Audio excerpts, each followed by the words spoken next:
Say guys, for the people, you guys know wakupara. Nasi tiri kuno kubeka udhoko. Papa last time ndakakuradza ichiti ninye yekuti uyu matimba edu yakati shotei. Saka apa tazombotora mamwe amene watambono kwatamawana kuti tinge chibatanidza. Kauchiona kubva uko kusaidi uko. Kwese kwarohwa uko. Yatifambe chinda kugoza pa wakutopesa pakona panenge pasara padiki. Takuradza chimwe kwacho kuya. Amona kwese kukwarohwa kwese ukuku. Mozviona manje. Yarohwa kwese kunoko. Pakaipa guys. Hapana kumira kwazvo.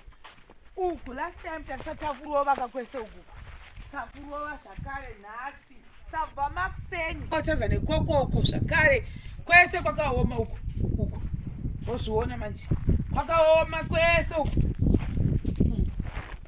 Yakabuda ring beam yedu. Hoya nekunoku. Saka I think isaidi rinenge rachizosara manje. Isaidi iri. Ndiro change rasara iri. Maybe takumirira kuti dzimwe 4 days. Apa pepa ndaikuratidza ipepa kuti uyaone apa pakagadzirwa. Achaenda pamusoro pemawindow pema-door frame. Ndoba news ediwayo.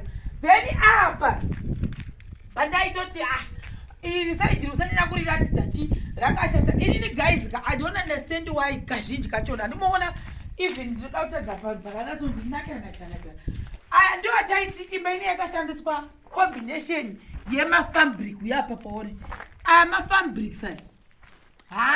Ndinoona kunge fabric amene mabudira inongoita so. Paone icho akasika pandange vanhu vakashata.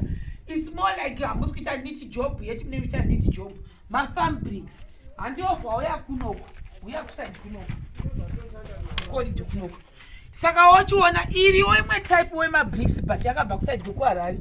Then mafabrics unozviona. Side racho ni but unochiona kuti akatosiyana kunenge kuchira strada kuya.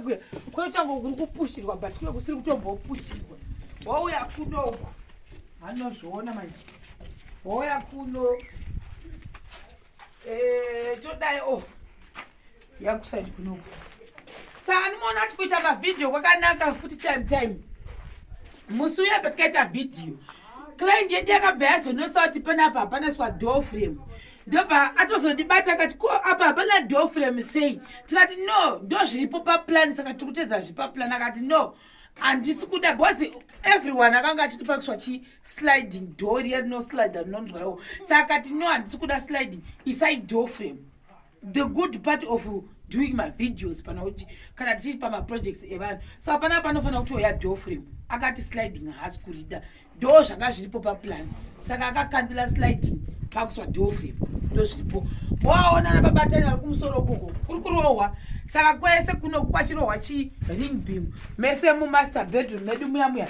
Ring beam yedu yose yarohwa. Nhasi yafamba chazvo unozviona manje. Saka tochimirira futi dzimwe 4 days.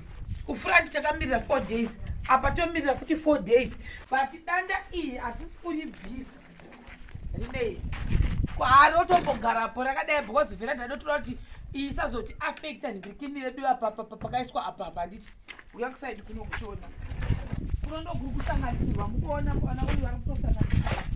Mvura yedu iyo. Madhamu mamune mvura zvakare. Because kune nzvimbo dzekuti guys ukakuinda especially client ikasazvikushisa kuti wati kunonetsa mvura then hama dzobva dzauya dzochikukwidibira futi dzimwe hama dzinogona kukubhuloka dzokuudza kuti mvura iriko ikokusina. Moita kana 5 days muchitsvaga mvura ikokusina zvakare. Saka apo ndo right now kukudzwa kuti uyu akusanganisa. Instead of kuti vachishasa makwai havana kuzoshasa makwai apa. Chiboya kunoko. Takwara kunekera. Takazora gari kune septic tank. Takwara.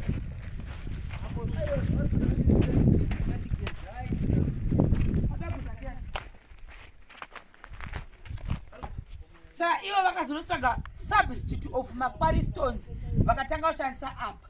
Ndo zvavakati vari kuda izvi. Hoya kunoko. My septic tank, septaud. septic tank redu rakakura rakadzika zvisingaiti. Why? Because riri kuita cater for dzimba mbiri. Yamunoona cottage iyo ine toilet ka window kadika kuka toilet nekashawa. Then main house yedu iyo tadzako. Main house yedu futi iyo yamukuona inenge ine toilets futi. Saka mvura dzacho dzofana kuya kunoko. Saka pachange pachiitwa design yekuti pachatrendwa pachibva cottage. Tadzako cottage. Pachibva cottage. Then potrendwa futi kuchibva ku main house. Andika. Saka Sokaway rakazonzi ngariuye kunoko. Nehama dzekunoku ndo dzakati Sokaway ngaiuye kuside kunoko because kwatada kuisira divi rimwe racho vakati kunonyanya kunjenga mvura zvozoita kuti ngikini Sokaway yedu igokasira kuaffectika. Saka kunoku ndo kwavakaagria vakati ngariswe. Moona kudzaka kwarakaita rakadzika amozviona. Saka iro idombo rakazoekera saka rakazoramba chiextendwa kuenda uko chinje kuzodonda mukati zvedu ndo nigirikini redu. Saka apo tamirira mabricks ekuti tigokwanisa kurivaka tobva taita slabbing yedu zvakanaka. But otherwise iri kuita cater for 2 dzimba. Kuna anobva wati septic munodi ndo zviripo panapa. Saka guys, for the people mudhuri wedu uri kufamba. Saka pakapera apapo by the grace of God vakaunza zvitina takusimudza woenda mudenga takutanga kuita roofing. From roofing totsikirira zvakare mudhuri wedu toziva kuti tapedza nebrickwork zvakare. Uyezve teta kuziva kuti taakumirira plastering nekuisa marafu floors zvepano. I think teta kuti tapera mawindow frame asati avapo panobva zvakare. Zvimwe zvokuti izvozvo ndo zvimwe zvatamirira but kwatabva ndokure kwatakuenda papedo.